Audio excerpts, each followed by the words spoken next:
Hey everyone, it's Ashley and I am on the Inktegrity Spring Design team and I've created this video just for you.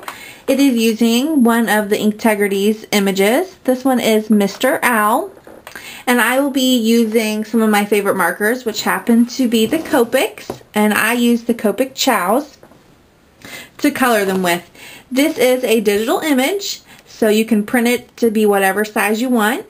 And I love this because the owl is already on the wood stump, so you don't have to mess around and try to add the owl to the stump or anything like that. And it comes with several sentiments, so it's perfect for scrapbook pages, cards, or even altered items. So let's get started. I will be using 4 colors. I will be using E31, E33, E43, and then E57.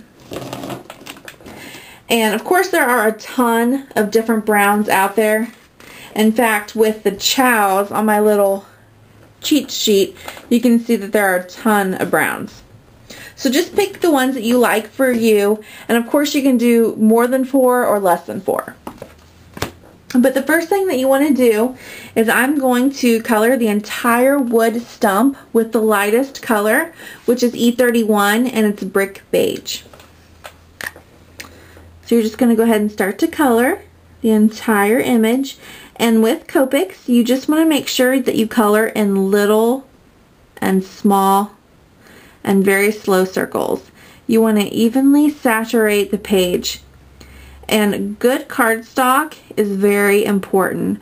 I fell in love with the Nina cardstock and haven't looked back since. It works great with Copics. It's very, when I buy it with how much I do, it's very cheap for each piece of paper. So, and it works great with my Epson printer, which works wonderful with digital images. And I have not had a problem with it bleeding with the Copics, whether I stamp an image or I use digital images. So I love this paper. Okay, and after you color the entire piece of wood,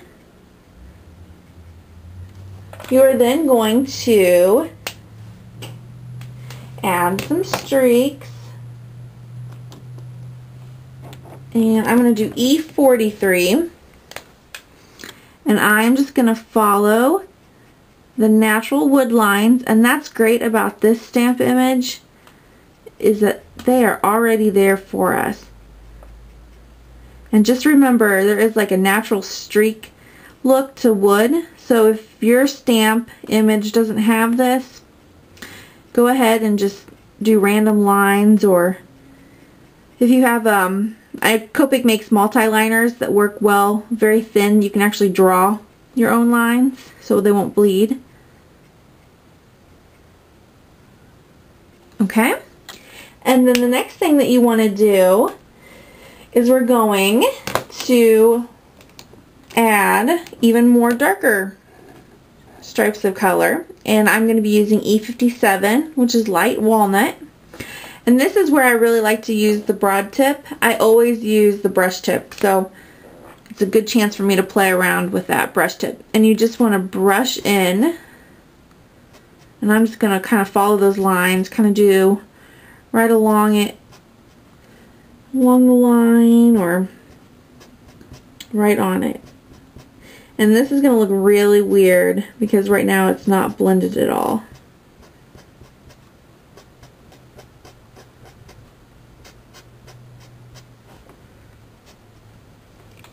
Okay, and then the next thing you want to do is just go ahead and start to blend them all together.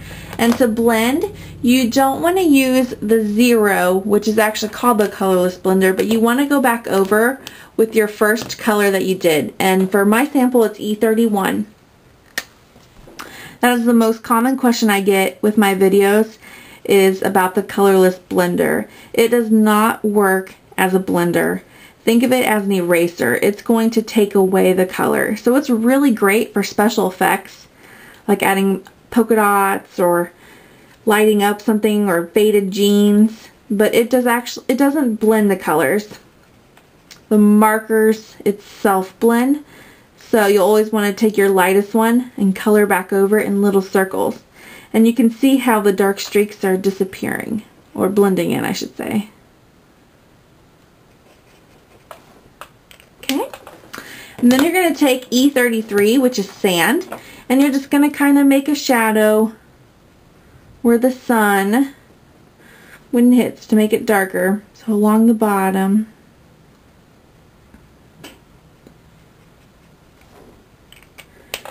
And this is the great thing about Copics, is you can just layer colors on top of colors.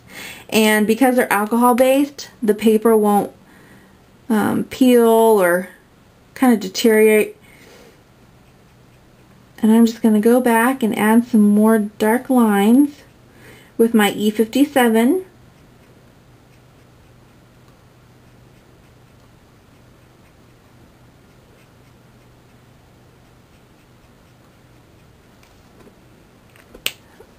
And then go back over it with your first one again.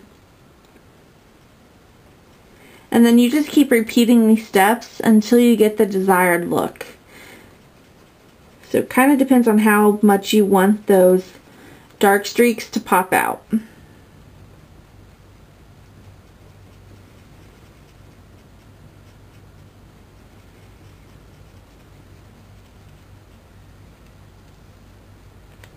And I'm going to do it one more time.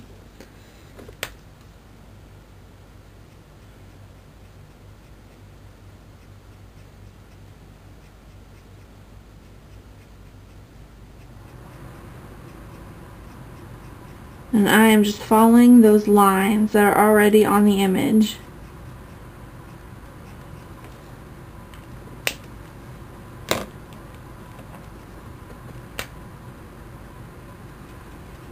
And then at the end of the video, I will post a picture of the entire thing colored in, so you can see how nice it looks with the owl when it's colored. And there you go. There is a wood image for you. And we just did it with 4 markers. There you go. Thanks for watching. Bye.